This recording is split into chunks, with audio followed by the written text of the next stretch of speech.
GD Beast Legal Exercise number 42. Be ready? Start. Further, assessee markets the agricultural produce of its members. It retains the sales proceeds in many cases.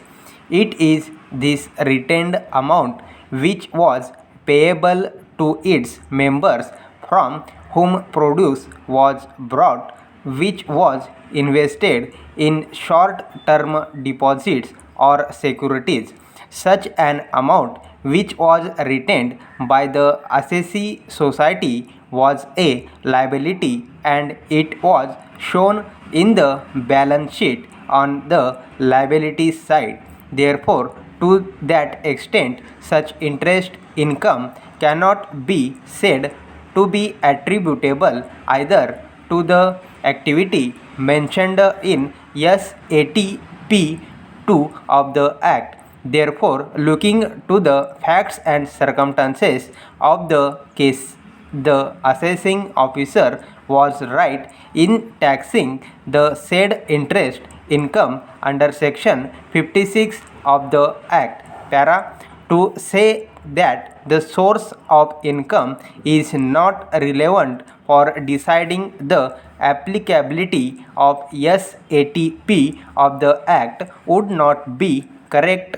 because weightage needs to be given to the words the whole of the amount of profits and gains of business attributable to one of the activities specified in SATP 2A of the Act. The words the whole of the amount of profits and gains of business emphasize that the income in respect of which deduction is sought must constitute the operational income and not the other income which accrues to the society. As regards validity of the notice under section 148 of the Act to reopen the assessment, it essentially concerns factual aspects. The tribunal is the final fact-finding authority under the Act. It has given a finding of fact that though the written communication of the sanction, which has no prescribed format, was received by the assessing officer on 8th June 2001, but the approval of sanction for reopening of assessment in terms of S 148 of the Act read with section 151 existed even prior to 31st May 2001.